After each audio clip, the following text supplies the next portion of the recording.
My father died when I was 6. My mother couldn't really support us on her own, so she rushed to get remarried after his death. The man she married and who eventually became my stepfather, was an abusive alcoholic who regularly beat me whenever he thought I was out of line.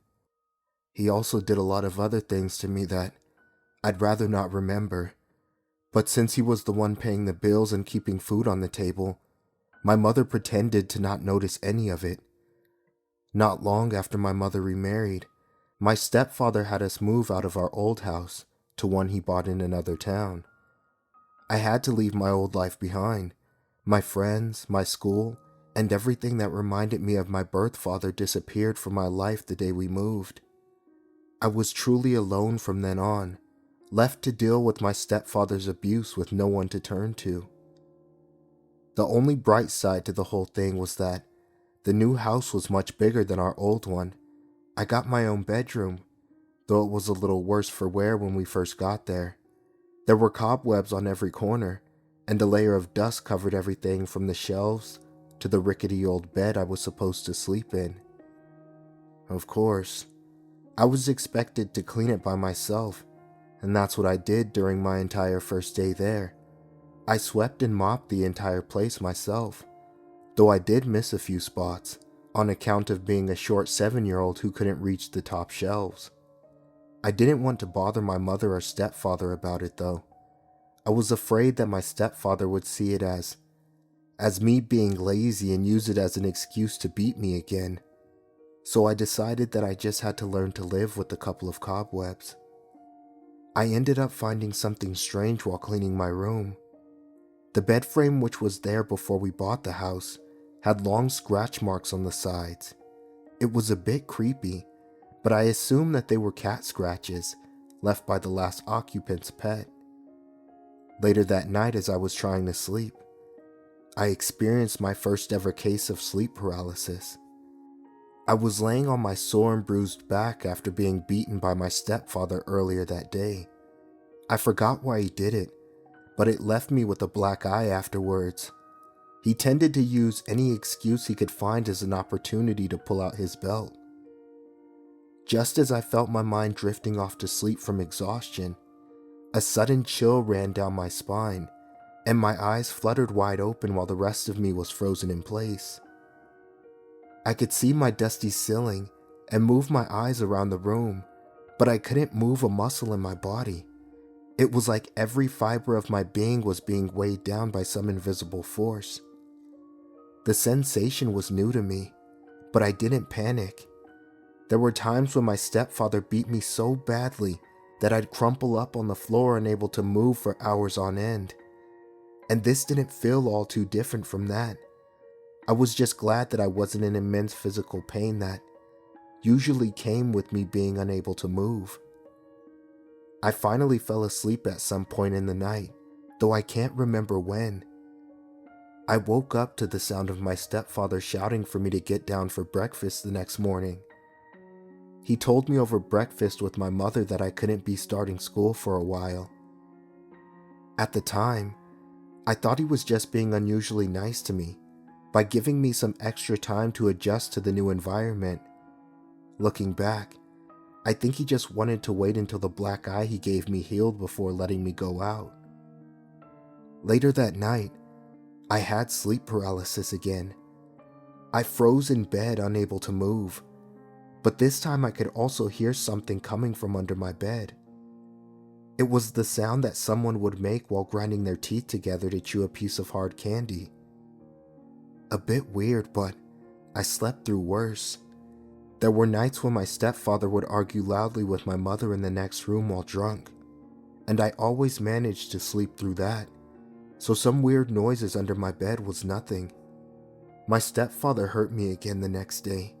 He didn't even bother to come up with a reasonable excuse that time. He came home in a bad mood because of something that happened at work. I was on the living room couch watching TV when he grabbed me by the shirt and threw me on the floor. "Lazy kids like you who do nothing all day just piss me off." He kicked me while I was down a few times before removing his belt. He folded the leather belt in half and began whipping me in the face with it. One of his lashes was so hard that it made a cut right over the black eye he gave me. My mother was in the kitchen, just one room over during the entire thing. I was sure she could hear him shouting at me, but like always, she did nothing to stop him. I went to bed with a new scar on my forehead that night. Minutes after I settled under my blankets, I felt my body freeze again, just like it had the previous nights. I'd already gotten used to the feeling, so I didn't think much of it, not even when I started hearing the grinding sound come from under my bed. I almost didn't notice the claw gripping the side of my bed frame before the monster under my bed pulled himself up.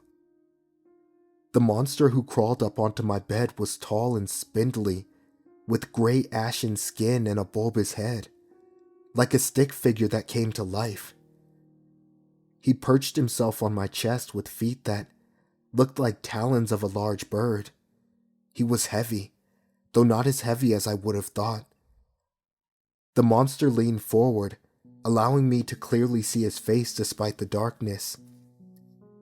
He had red eyes as large as an owl, and a fang-filled mouth that was too big for his face. His breath smelled bad, like rotten meat, but then again, so did my stepfather's after a night of drinking, and at least he wasn't shouting at me, like my stepfather usually does. Part of me knew that I should have been scared, but I wasn't.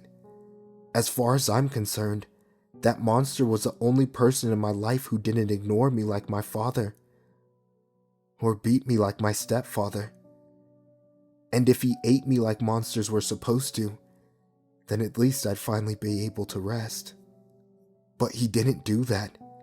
He just sat on my chest and stared at me. He made some grinding noises with his teeth again, but that was about it. At last, he tilted his head to one side, in what I thought must have been curiosity. I guess he wasn't used to meeting children who weren't scared of him. I felt bad for him when I realized that it must have been hard living under a bed with everyone too scared to be his friend. I eventually fell asleep with him sitting on my chest. When I woke up that morning, I rushed to the kitchen. My mother was in the garden, while my stepfather was still sleeping off his hangover from the previous night's drinking. I snuck out some cookies from the cookie jar and put it on a plate before rushing to my bedroom. When I got there, I tore a page out from my old school notebook and wrote, "To Mr. Boogeyman" on it. I put the note under my bed with a plate of cookies on top of them, hoping that the boogeyman from the night before would enjoy them. Before I went to bed that night, I looked under my bed and was happy to see an empty plate with the cookies and a note nowhere in sight. I had sleep paralysis again as I tried to sleep, and the boogeyman rose from under my bed, just like he did the night before. But he seemed a lot friendlier this time around. He didn't just sit on my chest or put his face to me or anything. He just sat on my bedside looking at me. Sometimes he'd rub my head with his long fingers, the same way my real dad used to when he was alive. At one point, he even picked up my teddy bear to play with it. It looked so surreal that I wanted to laugh, but the sleep paralysis kept me from moving anything but my eyes. This went on for the next few days. I'd sneak a snack under my bed for Mr. Boogeyman, and he'd keep me company during the night as I fell asleep. Then one night, I made a mistake. I accidentally took one of my stepfather's beer cans from the fridge, thinking it was a soda to give to Mr. Boogeyman. That night, before I can even settle into bed, my stepfather barged into my bedroom. "You little bitch! Steal from me, would you?" Before I could even finish my sentence, he slapped me across the face with the back of his hand. I fell onto the bed and covered my head with my arms, as my stepfather whipped my back over and over again with his folded leather belt. I heard him undo a zipper right before the sound of grinding teeth filled the air. I opened my eyes and saw my stepfather standing by my bed with a confused look on his face. Who's there?" He bent down to look under my bed. The moment he did, spindly gray arms shot out from the darkness and grabbed him by the throat. He tried to scream, but no air could escape his lungs as he was dragged kicking and flailing under my bed. When morning came, my mother found me crying under the blankets and my stepfather's corpse under the bed. The police who were called in determined the cause of death to be a heart attack caused by extreme fear. My mother was deemed unfit to raise me, and I was sent into foster care. I'm in a much better place now with a healthy family that cares for me. But sometimes, as I lay awake in bed at night, I can't help but wonder how Mr. Boogeyman, my only friend in those dark times, I wonder how he's doing.